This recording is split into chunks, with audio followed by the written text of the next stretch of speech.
Welcome to this edition of The Rhody Reporter. I'll be your host for the segment, Mark Zaccaria. Bob Dylan famously sang that the times, they are a-changin'. Well, they're always changing. That's life. Bill Belichick urges us to simply do our jobs. This year, he's proving he knows what his job is, even in changing times.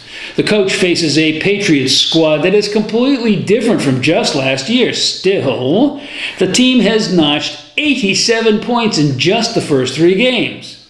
Bill seems to know what his new job is, and he's doing it. Even your intellectually challenged but personable Rhody reporter starts each week with a blank page, yet still manages to bring up something worth barking at the moon about. Question: should we expect the same out of Rhode Island state government? Sadly, the track record there is pretty muted. What examples can a commentator cite? The Joint Committee on Legislative Services, or JCLS, it spends tens of millions of your dollars per year in a manner referred to as the Speaker's Slush Fund. How about the disappearing Rhode Island legislature? Maybe, but with them in hiding, there's no way to get photos or quotes. Here's an example. Business as usual with the upcoming state Supreme Court appointment. Senator Lynch Prada seems to be on course, on glide path, despite being in clear violation of state law. How about the chaotic process of opening Ocean State Public Schools this fall? Students are being screwed, but all the state workers are getting paid, and for half or less the work. Wait, here's one. How about the governor intentionally holding up disbursement of Federal CARES Act small business aid because the state's biggest employer might just need that cash? That would be her, incidentally.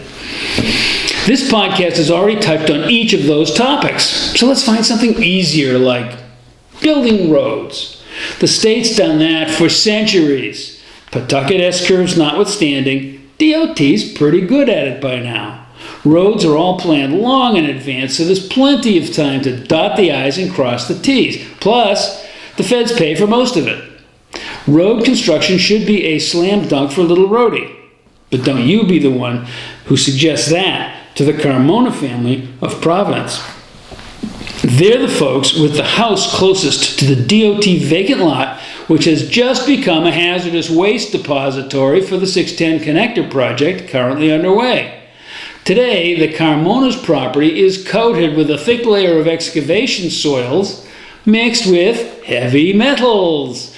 The state has agreed that they need to move one family member who is pregnant out of the neighborhood for her good and that of her unborn child.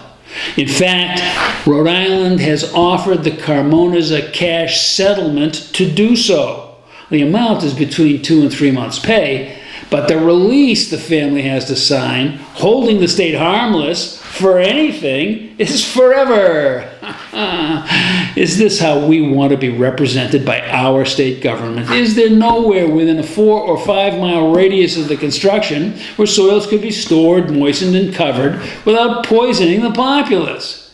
In our zeal to use the lowest bidder, have we created more problems than we've solved? Folks, please. Business as usual isn't nearly good enough anymore, and the team we have on the field today does not get that.